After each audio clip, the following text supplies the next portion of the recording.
देखन में छोटन लगे घाव करत गंभीर।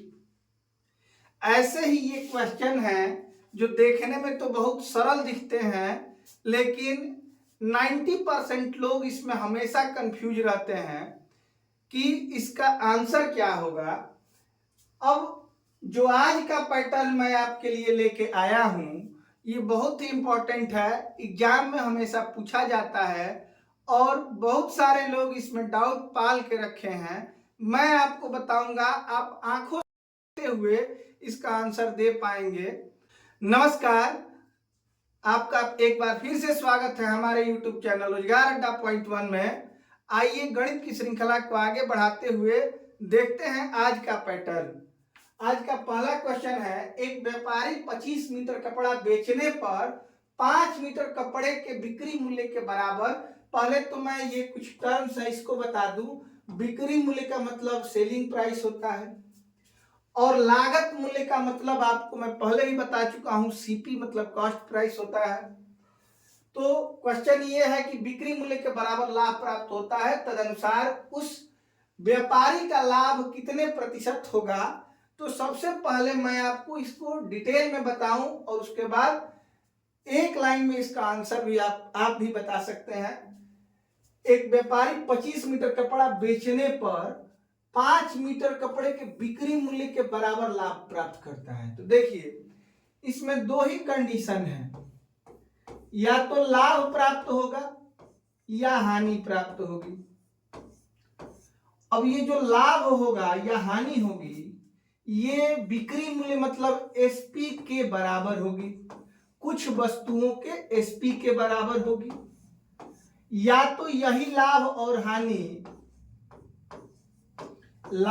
हानि सीपी के बराबर होगी। दो ही प्रकार के क्वेश्चन इसमें पूछे जाते हैं और इसी में बहुत लोग डाउट पाल के रखे हुए हैं। तो देखिए, आपको ध्यान देना है क्वेश्चन में कि जो लाभ या हानि हो रही है वो एसपी के बराबर है कि सीपी के बराबर है। मैं आपको एक क्वेश्चन और भी यही दिखाता चलूं ताकि आप इस मेरी बातों को बढ़िया से समझ सके। देखिए, यहाँ पे जो लाभ हो रहा है 5 मीटर कपड़े के बिक्री मूल्य के बराबर लाभ हो रहा है, एसपी के बराबर। आगे देखेंगे 4 संतरे के बिक्री मूल्य के बराबर हानि हो रही है। आगे देखेंगे यहाँ पे 11 मीटर कपड़े के बिक्री मूल्य के, तो ये तीनों क्वेश्चन जो दिए गए हैं उसमें बिक्री मूल्य के बराबर, और यहाँ जो लाभ प्राप्त हुआ है लागत के बराबर प्राप्त हुआ है। किसके बराबर प्राप्त हुआ है? मतलब सीपी के बराबर प्राप्त हुआ है। तो आप क्वेश्चन पढ़ेंगे तो इसी बात का ध्यान रखेंगे कि जो लाभ या हानि हुई है वो सीपी के बराबर हुई है या एसपी के बराबर हुई है। ठीक है, अगर एसपी के बराबर हुई हो तो देखिए, लाभ हुआ हो तो जितना बेचा गया है, मान लीजिए 25 बेचा गया है, उसमें जितना लाभ हुआ है उसको घटा लेंगे तो ये हमारी सीपी बन जाएगी। ठीक है, लाभ हुआ है एसपी के बराबर, तो जितना बेचा गया है उसमें से लाभ को घटा लेंगे तो ये क्या बन जाएगी? सीपी बन जाएगी। अगर हानि हुआ है तो जितना बेचा गया है उसमें से हानि को जोड़ लेंगे उसमें, तब क्या बन जाएगी? हमारी सीपी बन जाएगी। ठीक है, अगर सीपी के बराबर लाभ हुआ है तो जितना बेचा गया है वही हमारी सीपी है। जो भी बेचा जाए वही हमारी क्या है? सीपी है। उसमें ना कुछ जोड़ना है और ना ही कुछ घटाना है। ठीक है, हानि अगर हुई है तो भी जितना बेचा गया है, जो बेचा गया है वही सीपी है, चाहे लाभ हो या हानि हो। बस ध्यान ये रखना है कि सीपी के बराबर लाभ या हानि होनी चाहिए। एसपी में ध्यान रखना है कि अगर लाभ हो तो जो लाभ हुआ है उसको घटा के सीपी बनाएंगे, हानि हुई है तो इसको जोड़ के सीपी बनाएंगे। अब आइए देखते हैं मित्रों आज का क्वेश्चन क्या है और इन क्वेश्चन को एक लाइन में हम लोग कैसे सॉल्व कर सकते हैं। एक व्यापारी को 25 मीटर कपड़ा बेचने पर 5 मीटर कपड़े के बिक्री मूल्य के बराबर लाभ प्राप्त होता है। तो आप पहले लिखेंगे लाभ बटे, तो देखिए बिक्री मूल्य के बराबर लाभ है, तो इसमें से ये 5 घटा लेना है। 25 से 5 को घटाएंगे तो 20 गुणे 100 हो जाएगा। ये आपका आंसर हो गया कितना, 25%। बिल्कुल सही जवाब है इसका। आगे चलते हैं दोस्तों। एक विक्रेता को 36 संतरे बेचने पर 4 संतरे के बिक्री मूल्य के बराबर हानि होती है। तो बिक्री मूल्य है, इसका मतलब कि आपको हानि को इसमें क्या करना पड़ेगा, जोड़ना पड़ेगा। गुणे क्या हो जाएगा 100, तो इसका आंसर हो जाएगा 10%, जो कि बी ऑप्शन में दिया गया है। आगे चलते हैं। एक कपड़ा विक्रेता 33 मीटर कपड़ा बेचकर 11 मीटर कपड़े के बिक्री मूल्य के बराबर, देखिए इसमें भी बिक्री मूल्य है, तो 11 के बराबर लाभ प्राप्त करता है। लाभ हो तो घटा लेना है, तो 22 गुणे 100 कर देंगे, तो इसका आंसर जो होगा वो 50% हो जाएगा, जो कि ऑप्शन डी में दिया गया है। ठीक है, उम्मीद है आप मेरी बातों को समझ पा रहे होंगे। नहीं तो एक बार फिर से वीडियो को पीछे ले जाइए और देखिए जो मैंने आपको पहले बताया था। आगे चलते हैं। एक विक्रेता को 33 मीटर कपड़ा बेचकर उसके 11 मीटर कपड़े की लागत प्राप्त होती है। तो लागत के बराबर ये प्राप्त होना मतलब लाभ प्राप्त हो रहा है, ठीक है। लेकिन इस बार सीपी के बराबर हो रहा है, तो लाभ 11 और सीधे सीधे इसी को रख देना है। इसमें ना कुछ जोड़ना है और ना ही कुछ घटाना है। फिर गुणे 100 कर देंगे, तो ये हो जाएगा 100/3, मतलब इसका मतलब होता है 33 सही 1/3%।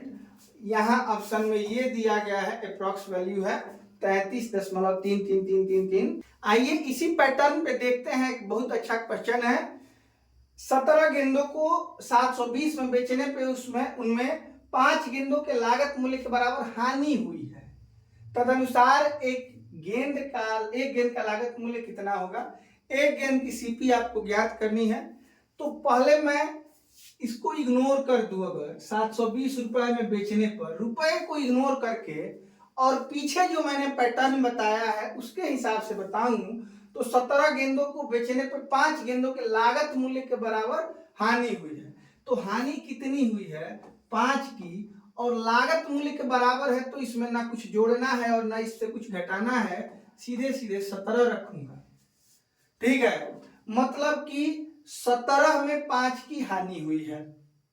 17 में 5 की हानि हुई है। अब देखिए सीपी अगर हमको निकालना होगा तो हानि कराऊंगा मैं 17 में 5 की, तो ये 12/17 हो जाएगा।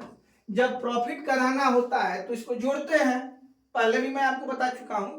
अगर लॉस कराना हो तो इससे घटाएंगे, तो 12/17 इसका सीपी पे 12/17 मतलब लॉस कराने के बाद वस्तु को कितने रुपए में बेचा गया है, तो 720 रुपए में बेचा गया है। अब ये देखिए 12 से अगर इसको कटा दे रहा हूं मैं, तो 12 छके 72 और 17 जाके यहाँ गुणा हो जाएगा, मतलब सीपी जो होगी मित्रों 60 गुणे 17 होगी 17 गेंदों की। और आपसे पूछा गया है कि एक गेंद की लागत बताइए, तो 17 गेंदों की 60 गुणे 17, तो एक गेंद की लागत क्या हो जाएगी, तो 60 हो जाएगी। उम्मीद है आप मेरी बातों को समझ पाए होंगे। ठीक है, एक और तरीका है जिससे मैं आपको बताऊं, शायद वो आपको बेहतर समझ में आए। मान लीजिए कि सीपी x रुपया है एक गेंद की, प्रति गेंद की, तो 17 गेंद की सीपी क्या हो जाएगी, 17 गेंदों की सीपी क्या हो जाएगी 17x। अब लागत के बराबर लॉस जो हुआ है 5 गेंदों के लागत के बराबर हुआ है। एक गेंद की लागत x रुपए है, तो 5 गेंदों की लागत 5x रुपया हो जाएगा।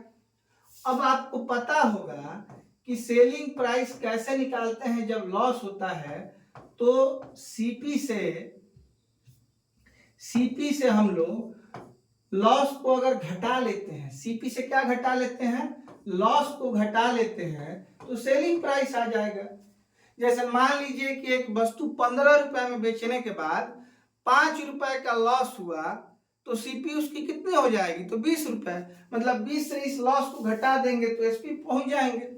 अब यहाँ एसपी जो दिया गया है 720 दिया गया है, और सीपी क्या है तो 17x है, माइनस लॉस कितना है तो 5x है, मतलब 12x की वैल्यू 720 है तो x की वैल्यू क्या हो जाएगी 60 हो जाएगी। ठीक है, तो x की वैल्यू 60 हो जाएगी, मतलब एक गेंद की सीपी जो है वो कितने रुपए आपको प्राप्त हो गई 60 रुपए। तो दोनों तरीकों से आप बना सकते हैं, जैसे भी आपको सरल लगे आप बनाइए।